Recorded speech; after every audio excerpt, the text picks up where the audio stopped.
എൻ്റെ ഇന്നത്തെ വ്ളോഗുണ്ടല്ലോ, ഇതിലുടനീളം പൂക്കൾ മാത്രമാണ് കേട്ടോ ഉള്ളത്. പല നിറത്തിലും തരത്തിലുള്ള പൂക്കൾ. ഇതിൻ്റെ മിക്കതിൻ്റെയും പേരുകളൊന്നും എനിക്കറിയില്ല. ചെമ്പരത്തി, ബൊഗേൻവില്ല അങ്ങനെയുള്ള പൂക്കളുടെ പേരുകളല്ലാതെ മറ്റൊന്നും എനിക്കറിയില്ല. യാദൃശ്ചികമായിട്ടായിരുന്നു കേട്ടോ ഞാൻ പൂക്കളുടെ ഷോർട്സ് എടുക്കാമെന്ന് വിചാരിച്ചത്.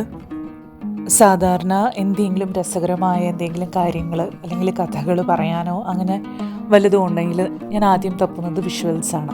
അപ്പോൾ പലപ്പോഴും ഞാൻ വിഷ്വൽസ് മോസ്റ്റ്ലി നമ്മുടെ ചുറ്റുമുള്ള ഗ്രീനറി തന്നെയാണ് എടുക്കുന്നത്. അപ്പം എൻ്റെ വീടിൻ്റെ തൊട്ടടുത്തും വീടിൻ്റെ ഉള്ളിൽ കുറച്ച് സ്പേസ് ഉണ്ട്.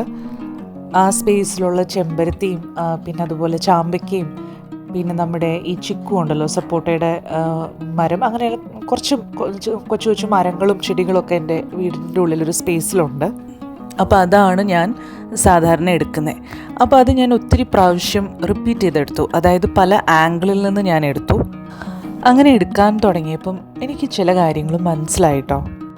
വർഷങ്ങളായിട്ട് ഈ ചെടികൾ നമ്മുടെ വീടിൻ്റെ ഉള്ളിലുണ്ട്, നമ്മൾ കാണുന്നുണ്ട്. പക്ഷേ ഒരുപാട് വർഷങ്ങളായിട്ട് ഒരൊറ്റ പെർസ്പെക്റ്റീവിൽ കൂടെയാണ്, ഒരൊറ്റ നോട്ടമാണ് നമുക്ക് അതിനെക്കുറിച്ച് ഉള്ളത്. നമ്മളെപ്പോഴും ഒരേ രീതിയിലാണ് അതിനെ നോക്കിക്കൊണ്ടിരുന്നത്. അപ്പം ഞാൻ ഈ ഷൂട്ടിൻ്റെ ഭാഗമായിട്ട് ഇതിനെ അതെനിക്ക് പല പ്രാവശ്യമായിട്ട് വിഷ്വൽസ് വേണം. ഞാനിതിനെ പല തരത്തിൽ നിന്നും പല ആംഗിളിൽ നിന്നുമാണ് എടുക്കുന്നത്. അപ്പോൾ ചിലപ്പോൾ എനിക്ക് തോന്നിയത് നമ്മൾ ഇതുവരെ കണ്ടുകൊണ്ടിരിക്കുന്ന, അതായത് വർഷങ്ങളായിട്ട് കണ്ടുകൊണ്ടിരിക്കുന്ന ഒരു രീതിയുണ്ടല്ലോ, ആ രീതിയിൽ നിന്നും വളരെ ബ്യൂട്ടിഫുള്ളായിട്ടുള്ള ഒരു രീതിയാണ് അല്ലെങ്കിൽ ഒരു കാഴ്ചയാണ് ഓരോ പ്രാവശ്യം നമ്മൾ ഓരോ ആംഗിളിൽ നിന്ന് എടുക്കുമ്പം ഉണ്ടാകുന്നത്. അത് ശരിക്കും എന്നെ സംബന്ധിച്ചൊരു വെളിപാടായിരുന്നു കേട്ടോ, ഒരു റെവല്യൂഷനായിരുന്നു. കാരണം നമ്മൾ ഓരോ പ്രാവശ്യം എടുക്കുന്നതിൽ നിന്നും പ്രോഗ്രസ് ഉണ്ട്, അതിനടുത്ത ടേക്കിന്. അപ്പോൾ തന്നെ അതിനൊരു ആ കാഴ്ചയ്ക്കൊരു ഭംഗി വരിക ചെയ്യുന്നത്. എനിക്ക് പലപ്പോഴും തോന്നിയിട്ടുണ്ട്, നമ്മുടെ ജീവിതത്തിൽ പലപ്പോഴും കുറേ പ്രശ്നങ്ങൾ വരുന്നത് തന്നെ ഒരൊറ്റ രീതിയിൽ, നമ്മൾ ആദ്യം കാണുന്ന ഒരൊറ്റ രീതിയിൽ ജീവിതത്തെ കാണുന്നത് കൊണ്ടാണ്. ആ ജീവിതത്തിന് പല ആംഗിളുകളുണ്ടെന്ന് മനസ്സിലാക്കിയിട്ട് പല ആംഗിളിൽ നിന്ന് കാണാൻ ശ്രമിക്കുമ്പം, അതായത് ജീവിതത്തിനെ കാണാൻ ശ്രമിക്കുമ്പം അതിൻ്റെ ബ്യൂട്ടി എൻഹാൻസ്ഡ് ആവുകയാണ് ചെയ്യുന്നത് എന്ന് എനിക്ക് ഈ ഒരു സിറ്റുവേഷനിൽ കൂടെ മനസ്സിലായി. എനിക്ക് അങ്ങനെ ഒരു റിയലൈസേഷനാണ് വന്നത്. അത്തരത്തിലുള്ള കാഴ്ചകൾ നമുക്കില്ലെങ്കിൽ, അല്ലെങ്കിൽ നമ്മൾ അത്തരത്തിലുള്ള കാഴ്ചകൾ കാണാൻ ശ്രമിച്ചില്ലെങ്കിൽ, എനിക്ക് തോന്നുന്നു ചിലപ്പോൾ ജീവിതത്തിൽ നമ്മൾ മിസ്സാക്കുന്നത് ഏറ്റവും മികച്ച കാഴ്ചകൾ തന്നെയായിരിക്കും എന്ന്.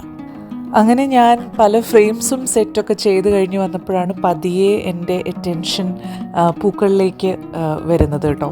അപ്പോഴാണ് ഞാൻ ഇങ്ങനെ പൂക്കളെ തേടിപ്പിടിച്ച് എടുക്കാൻ തുടങ്ങി. പൂക്കളിലേക്കുള്ള ഒരു ട്രാൻസിഷൻ വളരെ ഓർഗാനിക്കും നാച്ചുറലും ആയിരുന്നു കേട്ടോ. അങ്ങനെ പൂക്കളിലേക്ക് ശ്രദ്ധ വന്നു കഴിഞ്ഞപ്പോൾ മറ്റൊരു വെളിപാട് എനിക്കുണ്ടായി. അതായത് ഞാൻ 3 വർഷമായിട്ട് സ്ഥിരമായി പോകുന്നൊരു വഴിയുണ്ട്. ആ വഴിയിലുള്ള പൂക്കളാണ് മിക്കതും ഈ വീഡിയോയിൽ കാണുന്നത്. പക്ഷേ കഴിഞ്ഞ 2 വർഷത്തോളം ഈ പൂക്കളൊന്നും എൻ്റെ കണ്ണിൽ പെട്ടിരുന്നേയില്ല എന്നുള്ളതാണ്. എൻ്റെ ശ്രദ്ധ ഒരിക്കലും ഈ പൂക്കളിൽ പതിഞ്ഞിരുന്നില്ല. അതൊന്ന് ആലോചിച്ച് നോക്കി, ഇത്രയും ഭംഗിയുള്ള പൂക്കൾ ഓൾ അറൗണ്ട് ഉണ്ടായിട്ടും എൻ്റെ ശ്രദ്ധ ആ പൂക്കളിലേക്ക് വന്നതേ ഉണ്ടായിരുന്നില്ല. വെറും 2 ദിവസം ഞാൻ ആ പൂക്കളിൽ കോൺസെൻട്രേറ്റ് ചെയ്തേ ഉള്ളൂ. പിന്നീട് ഞാൻ കാണാത്ത, അല്ലെങ്കിൽ എൻ്റെ കണ്ണ് സാധാരണഗതിയിൽ എത്തിപ്പെടാത്ത സ്ഥലങ്ങളിൽ വിരിഞ്ഞു നിൽക്കുന്ന പൂക്കൾ പോലും എൻ്റെ കണ്ണിലേക്ക് പെടാൻ തുടങ്ങി. പലപ്പോഴും ലോ ഓഫ് അട്രാക്ഷൻ അല്ലെങ്കിൽ മാനിഫെസ്റ്റേഷൻ അതിനെക്കുറിച്ചൊക്കെ വായിക്കുകയും കേൾക്കുകയും ചെയ്യുന്ന സമയത്ത് ഞാൻ കേട്ടിട്ടുള്ളത്, നമ്മുടെ മനസ്സിലെപ്പോഴും എബണ്ടൻസ് എന്ന ഫീലിംഗ് ഉണ്ടായിരിക്കണം, എന്നാലേ ഈ ലോ ഓഫ് അട്രാക്ഷൻ വർക്ക് ചെയ്യുള്ളൂ എന്നാണ്. ഈ എബണ്ടൻസ് എന്ന വാക്കിൻ്റെ ലിറ്ററൽ മീനിങ് എനിക്കറിയാമെങ്കിലും എനിക്കതിൻ്റെ ഫീൽ എന്താണെന്ന് എത്ര ശ്രമിച്ചിട്ടും ഉൾക്കൊള്ളാൻ സാധിച്ചിരുന്നില്ല. പക്ഷേ ഒത്തിരി വർഷമായി ഞാൻ ഇതിനെക്കുറിച്ച് വായിക്കാനൊക്കെ തുടങ്ങിയിട്ട്. പക്ഷേ ഓരോ ദിവസവും ഞാൻ ഈ വഴിയരികിൽ കാണുന്ന ഈ പൂക്കൾ കണ്ടിട്ടാണ് ഈ എബണ്ടൻസിൻ്റെ കറക്റ്റ് അർത്ഥം, അതായത് നമ്മുടെ മനസ്സ് നിറയാണിത് കാണുമ്പോൾ. എബണ്ടൻസ് അല്ലെങ്കിൽ നമ്മുടെ മനസ്സിലുണ്ടാകുന്ന ഒരു നിറവ്, ആ ഫീൽ എന്താണെന്ന് എനിക്ക് മനസ്സിലാക്കി തന്നത് ഈ പൂക്കളാണ് കേട്ടോ. നമ്മൾ എന്താണോ കോൺസെൻട്രേറ്റ് ചെയ്യുന്നത്, അല്ലെങ്കിൽ എന്തിലാണോ കോൺസെൻട്രേറ്റ് ചെയ്യുന്നത്, അത് നമ്മുടെ ജീവിതത്തിലും ഭവിക്കുന്നു എന്നല്ലേ പറയുന്നത്. എനിക്കത് വളരെ വൃത്തിയായി ഈ പൂക്കൾ മനസ്സിലാക്കി തന്നു കേട്ടോ. Because I really feel very happy. എന്നും രാവിലെ ഇറങ്ങുമ്പം ഈ പൂക്കളൊക്കെ എൻ്റെ കണ്ണിൽ പെടും. And I really feel very happy. അതുപോലെ ഞാൻ എവിടെയോ വായിച്ചതാണേ, അതായത് ഈ പൂക്കൾ ആരുമായിട്ടും, അതായത് മറ്റ് പൂക്കളായിട്ട് അവർക്കൊരു കോമ്പറ്റീഷനുമില്ല.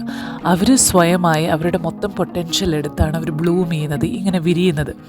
അതുകൊണ്ട് തന്നെ അവർക്കൊരു ട്രൂ ഐഡൻറ്റിറ്റി ഉണ്ട്. അപ്പോൾ നമ്മളെപ്പോഴും പറയുന്നത് be true to oneself എന്ന് പറയുന്നതും അതെങ്ങനെയാണെന്ന് ഈ പൂക്കൾ കാണിച്ചു തരുന്നുണ്ടെന്ന് പിന്നെ എനിക്ക് തോന്നിയിട്ടോ. അപ്പോൾ ചുരുക്കി പറയുകയാണെങ്കിൽ ഈ ചെടികളും പൂക്കളും എനിക്ക് പറഞ്ഞു തന്നിട്ടുള്ള കാര്യങ്ങൾ അത്ര ചെറുതൊന്നും അല്ലാന്ന് എനിക്ക് മനസ്സിലായിട്ടോ.